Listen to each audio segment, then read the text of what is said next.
Hey y'all, I'm trying to eat some soup because I got freaking heartburn and I really don't want to spend the night up checking again. So, I had my ultrasound yesterday. Lovely, we looking at the baby, yada yada yada. This ninja, baby daddy number 3, aka sperm donor, aka whatever the hell you want to call him. People be like, oh, you shouldn't call him that, this, and third. Women always call men sperm donors. Until proven otherwise, that's what you are. Okay? So, we get to the point where we're looking at the anatomies, we're looking at, we get into the office, lady was like, do you know the gender already? I was like, yeah, I had the blood test said that it was a girl. I was like, he, referring to baby daddy number 3, does not believe that it's a girl. She was like, well, the blood test doesn't lie. It's rare that the blood test is wrong. I was like, see, told you. She's a professional. She knows what she's talking about, correct? Okay. So, I have my flashlight on my phone because I don't feel like turning on the lights in my house. So we're going through looking at like the baby's spine, looking at the anatomy of the baby. The heart's fine, brain's fine, bones are fine, all growth. The whole time little girl was just not having it. She was like, she kept moving like the lady was bothering her. She probably was, because this little girl would be like, she was like, see, the baby's kicking, and you could see like her kicking in the ultrasound. And I was like, yeah, I know, because almost immediately as she pressed down on my stomach, she kicked, and I felt it. I was like, so she was like, everything's fine, her heart's fine, brain's fine. Like I said, everything was fine. So we get to like looking at her face and stuff, and he was like, her lips are big. Where'd she get those big lips from? I don't know. The hell? Like, so later on, like, I'm fast forwarding a little bit. Later on the phone, I was like, you have to remember, I don't know my birth history. I don't know my birth family that well. I'm adopted. All I know is my adopted parents. I spent a little bit of time with like my birth mom and my aunts and my cousin, but that was years ago, way before I had kids. Well, no, technically, I went up there after my birth mom passed away. My son was like 2.5, 3 months, and I went up there for the funeral. That was like the last time I seen them physically in person. That was in 2018. I can tell you that while my mom was I'm skinnier than my mom, but she was more shapely. My aunts and my cousin were big boned, big breasts, big butts, big hips, everything. Okay, I don't know where the baby got big lips from. And then I'm looking at my son's ultrasound from 2018, and in his ultrasound he has big lips, but he came out so chubby faced and cute. So I'm just like, why are you trying to insinuate that the baby is not yours? Why are you doing that? If you don't want the responsibility, let me the fuck know now that you don't want responsibility. Because having to deal with that shit for 18 motherfucking years is gonna piss me the fuck off. He's like, oh, why don't you give me the same treatment? This is like a previous conversation that we had. He's like, why don't you give me the same treatment that you gave your other baby daddies? It took me a minute to get to a place where I'm at with my son's father. My daughter's father, I didn't really talk to him my whole pregnancy. Like, I literally had that man blocked on everything. No FaceTime, no phone calls. He could only strictly talk to me through the co-parenting app. He could not talk to me through the phone regularly. Like, only strictly through the co-parenting app.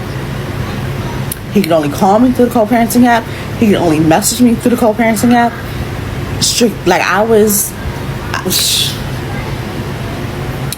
so anyway, it wasn't until like near the end of my pregnancy that I kind of blocked him, because like his mom reached out on Facebook and yada yada yada. So you can't get, because we evolve as human beings. We learn, we grow. Are you not supposed to learn and grow? Are you not supposed to learn from your mistakes and try not to do them again, or learn from past experience and evolve from that? Because I'm confused. For somebody to be fucking 48 years old and I'm only being 30, how the fuck are you not maturing? How the fuck are you not growing? How the fuck are you not learning from past mistakes if you're just stuck in your same mindset? Anyway, nevertheless, so we get through the appointment. We get to my car. We're talking. I was like, I had brought up the fact that he hasn't discussed about going half on baby stuff. Mind you, I've always said half. Let's at least go half on the baby stuff. He was like, what have you gotten for the baby? Nothing. I haven't gotten anything. You quite literally make more than I make, and you're working under the table. According to you, you're working under the table your whole damn life. You make more than I do in 2 nights. I barely pull in $100.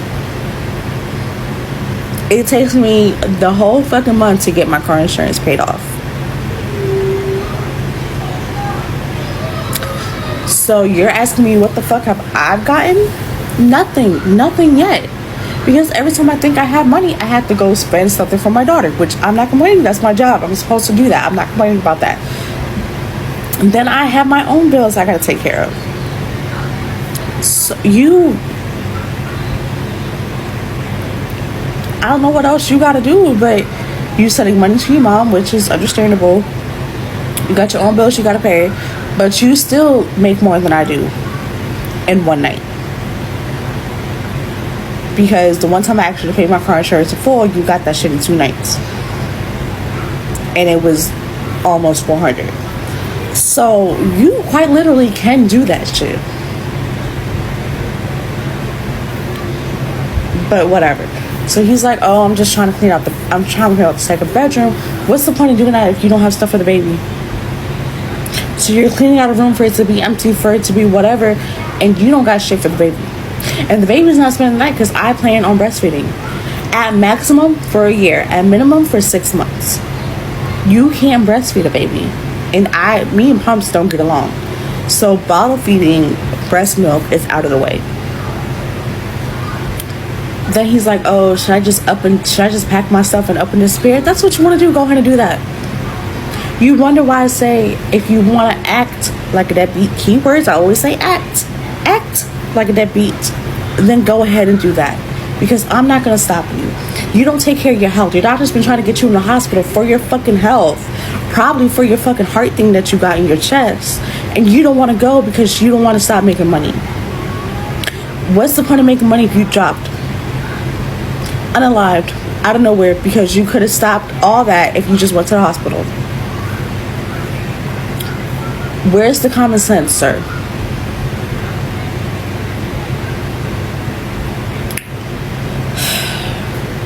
So my friend was like, oh, you should just explain to him flat out, like, why you don't. I was like, that is the reason. Like, I'm not hiding a reason. He should know his own health issues. So you drink and smoke way too much. So you mean you're supposed to be not sleeping currently, supposedly, whatever. So you mean to tell me that if you was to have the baby overnight, first of all, how are you gonna get the baby overnight? You work until 2 a.m. Make it make sense.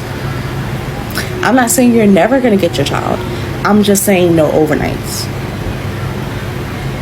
What the that's where I keep saying, if you want to act like a deadbeat, go ahead and do that. I'm not going to stop you. You want to up and disappear? You want to up and move out the state? You want to up and move out the country? Go ahead and fucking do that. Someone said, oh, my homeboy told me I got a job in California. Okay, go do that. You're going to go somewhere where it's more expensive to live in Florida. California is high as hell. I heard gas is almost $13 over there. You're gonna go live somewhere more expensive. You're complaining about how you can't afford stuff here in Florida. Make it make sense. That's all I'm saying. I might be wrong. I might be right. I'm just saying.